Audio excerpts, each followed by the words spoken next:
آمين. ذلك الكتاب لا ريب فيه هدى للمتقين الذين يؤمنون بالغيب ويقيمون الصلاة ومما رزقناهم ينفقون والذين يؤمنون بما أنزل إليك وما أنزل من قبلك وبالآخرة هم يوقنون أولئك على هدى من ربهم وأولئك هم المفلحون. صدق اللہ العظیم. محترم دوستو، اللہ تعالیٰ نے اپنے بندوں کو مختلف قسم کی عبادتیں عطا فرمائی، جن عبادتوں کے ذریعے سے اللہ کا قرب حاصل کیا جائے. مختلف قسم کے موقع عطا فرمائے کہ جن مواقع سے بندہ اپنے اللہ سے ہر وقت قریب رہے، کسی حال میں بھی اپنے اللہ سے غافل نہ رہے. سب سے بڑا جو تعلق ہے وہ یہی ہے بندے اور اللہ کے درمیان کا. اس تعلق کے بعد میں اللہ کی طرف سے اس بات کا تقاضا ہے کہ اللہ کا کوئی بندہ کسی وقت بھی اپنے اللہ سے غافل نہ رہے، ہر وقت اس کے دھیان کے ساتھ زندگی گزارے. ہر آدمی کسی نہ کسی دھیان میں مست ہوتا ہے. کوئی آدمی بھی ایسا نہیں ہوگا کہ جو بغیر دھیان کے جیتا ہو. کسی کو کاروبار کا ہر وقت دھیان ہے، کسی کو بیوی بچوں کا ہے، کسی کو دوستوں کا ہے. مختلف قسم کی چیزیں آدمی کے دل و دماغ پر سوار رہتی ہیں ہر وقت. اللہ ہی چاہتا ہے کہ بندہ ہر وقت اللہ کے دھیان کے ساتھ. اس لیے مختلف قسم کی عبادتیں عطا فرمائی کہ ان عبادتوں کے ذریعے سے بندہ اللہ سے جڑا رہے اور اس میں اللہ کی یاد میں لگا رہے، جو سب سے بڑی عبادت ہے. بندہ ہر وقت اللہ کی یاد میں ہو. کثرت سے یاد کرنے کا حکم بھی دیا ہے. جتنی عبادتیں ہیں اس کی کوئی نہ کوئی حد ہوتی ہے. نماز کی حد ہے. آدمی نے تکبیر تحریمہ کہہ کر رکعت باندھی، 1 رکعت 2 رکعت سلام پھیرے گا. 4 رکعت والی نماز ہے، 4 پر سلام پھیر دے گا. روزہ رکھے گا تو صبح سے لے کر شام تک. حج کے لیے یہ مخصوص ایام ہیں ذی الحجہ کے، اس کے علاوہ آدمی حج نہیں کر سکتا. لیکن جہاں اللہ کے ذکر کا تذکرہ ہوا ہے تو اذکروا اللہ ذکرا کثیرا، کہ اللہ کو کثرت سے یاد کرو. اٹھتے بیٹھتے سوتے جاگتے. جہاں مومنین کا تذکرہ آیا ہے تو اللہ پاک نے اسی کے ساتھ ذکر فرمایا کہ ایمان والے بندے وہ ہیں جو کھڑے بھی بیٹھے بھی لیٹے بھی اللہ کو یاد کرتے ہیں. آدمی ان 3 حالتوں میں ہوتا ہے، یا تو کھڑا ہوگا یا بیٹھا ہوگا یا لیٹا ہوگا. تینوں حالتوں کا تذکرہ فرمایا اللہ تعالیٰ نے اور فرمایا کہ ایمان والا بندہ جو ہے تینوں حالتوں میں اللہ کو یاد کرتا رہے گا. جو بڑی عبادت ہے کہ آدمی اللہ کے ذکر میں اس کی یاد میں لگا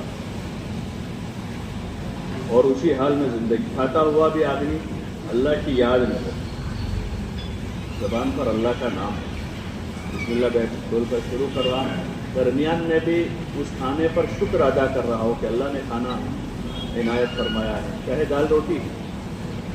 دنیا میں کتنے لوگ ہیں جن کو 2 وقت دال روٹی میسر نہیں. آدمی کپڑا پہن رہا ہے تو حدیث میں دعا بتائی ہے، الحمدللہ الذی کسانی ھذا. تمام تعریف ہے اس اللہ کے لیے جس اللہ نے کپڑا پہنایا.